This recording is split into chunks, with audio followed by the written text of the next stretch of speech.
ఆంధ్రప్రదేశ్ రాష్ట్రం క్రమంగా వేడెక్కుతుందని, ఎండల ప్రభావం తీవ్రంగా ఉండబోతోందని గ్యాస్ట్రో ఎంట్రాలజిస్ట్ ప్రముఖ వైద్యులు శంకర్ శర్మ అన్నారు. జర్నలిస్టులందరూ తగు జాగ్రత్తలు తీసుకోవాలని ఆయన కోరారు. కలెక్టర్ కార్యాలయంలో ఈ మేరకు ఏర్పాటు చేసిన కార్యక్రమంలో ఆయన టోపీలను పంపిణీ చేశారు.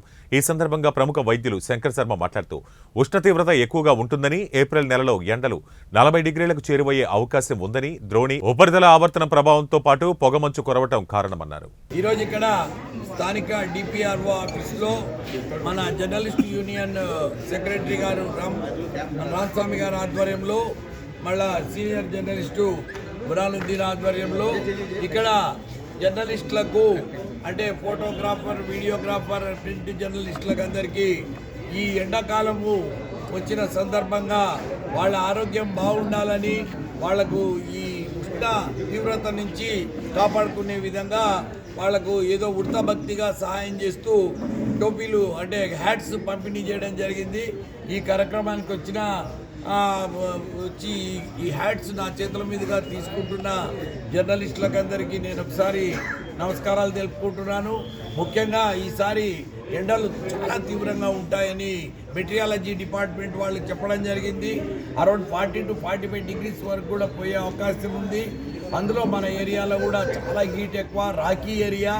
సో మనకు చెట్లు కూడా తక్కువైపోయినాయి. డిఫారెస్టేషన్ వలన చాలా అన్యాయం జరిగింది మనకు.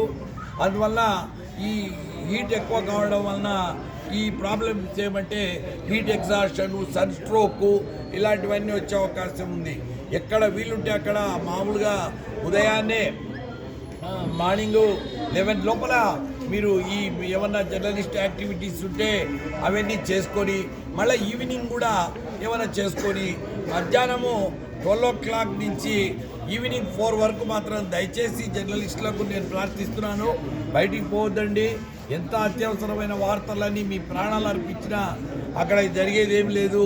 కాబట్టి మీరు దయచేసి 12 to 4 అన్నా మీరు ఇంట్లో ఉండి రెస్ట్ తీసుకొని నీడపట్ల ఉండి వాటర్ బాగా తాగాలి, ఎక్కడైనా చల్లని పానీయాలు తాగాలి.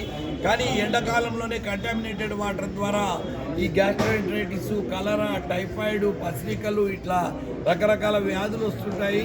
చాలా కేర్ఫుల్గా ఉండాలా. ముఖ్యంగా జాండీస్లో కూడా హెపటైటిస్ ఏ అండ్ ఈ కాలుష్యమైన నీటి ద్వారా వస్తుంది. టైఫాయిడ్ కూడా వస్తుంది. ఫుడ్ చాలా జాగ్రత్తగా ఉండాలా. సో ఎండకు పోకుండా మిమ్మల్ని మీరు కాపాడుకోవాలని మీ మీద ఒక ప్రేమతో, అభిమానంతో ఒక చిన్న సహాయం నేను అందిస్తున్నాను. దయచేసి మీరు ఈ హ్యాట్స్ యాక్సెప్ట్ చేసి ఇవి వాడుకోవాలని నేను కోరుకుంటున్నాను.